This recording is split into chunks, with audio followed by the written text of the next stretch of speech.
Market down थी, global tensions high थी और वॉर टेंशंस बढ़ रहे थे।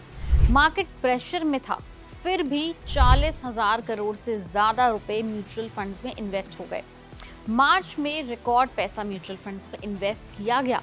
समझिए इस बोल्ड मूव के पीछे की स्ट्रैटेजी। एंड बिलीव मी, ये नंबर सिर्फ नंबर नहीं है, ये एक इन्वेस्टर माइंडसेट का मिरर भी है। सबसे पहले बात करते हैं इक्विटी म्यूचुअल फंड्स की, जो कि मार्च के महीने में इनफ्लो सीधा बढ़ के 40,450 करोड़ तक पहुंच गया, जो कि पिछले महीने फरवरी 2026 से लगभग 56% ज्यादा था। और अगर ईयर ऑन ईयर बेसिस पर भी देखें तो जंप सीधा 61% का है। मतलब क्लियरली रिटेल इन्वेस्टर्स का कॉन्फिडेंस स्ट्रांग हो रहा है मार्केट में।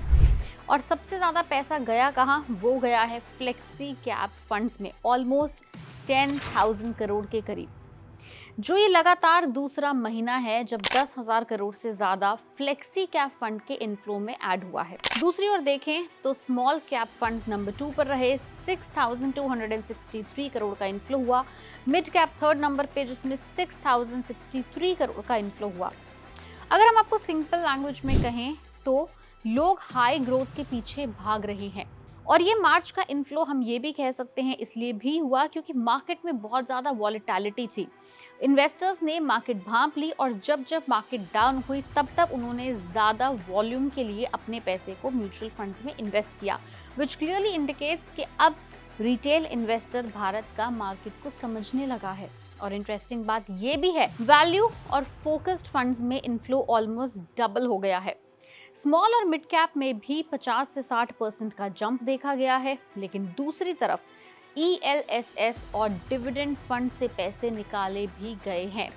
इन्वेस्टर्स के लिए अब टैक्स सेविंग और रेगुलर इनकम प्रायोरिटी नहीं लग रही। That's what we think. अब आते हैं सबसे बड़े शॉकिंग पार्ट पर कि डेट म्यूचुअल फंड से लगभग 2.94 लाख करोड़ का पैसा आउटफ्लो हुआ, विच मीन्स निकाला गया। फरवरी महीने में जहां लगभग 42,000 करोड़ का इनफ्लो था, अब उल्टा आउटफ्लो हो रहा है। मार्च में पूरा ही रिवर्स हो गया। अब बात करेंगे कि इन्वेस्टर्स ने पैसा कहां से निकाला। तो सबसे ज्यादा पैसा निकला है लिक्विड फंड से, almost 1.34 lakh crore rupees overnight. और मनी मार्केट फंड्स में भी काफी हैवी आउटफ्लो देखने को मिला है। और ये सिग्नल देता है कि शॉर्ट टर्म पार्किंग मनी भी मार्केट से निकल रहा है। एक तरफ आर्बिट्राज फंड से तो लगभग 21,000 करोड़ से ज्यादा निकाले गए, लेकिन साइलेंट विनर रहे इंडेक्स फंड्स और ETF यानी एक्सचेंज ट्रेडेड फंड्स। इनमें इनफ्लो लगभग 122% जंप करके 30,767 करोड़ तक पहुंच गया। ETF अलोन की अगर बात करें तो लगभग 19,800 करोड़ के करीब और इंडेक्स फंड लगभग 8,168 करोड़ रुपए के करीब। और ये दिखाता है कि स्मार्ट इन्वेस्टर्स अब लो कॉस्ट पैसिव इन्वेस्टिंग की तरफ शिफ्ट हो रहे हैं, लॉन्ग टर्म की सोच मन में बनाकर बैठे हैं। और दूसरी ओर अगर हम सारे ही डेटा को देखें तो साफ पता चलता है कि मतलब मार्केट क्लियरली रिस्क मोड में जा रहा है। लेकिन सवाल ये है कि क्या ये रैली सस्टेनेबल है या फिर इन्वेस्टर्स का अपने आप में और मार्केट में ओवर कॉन्फिडेंस है।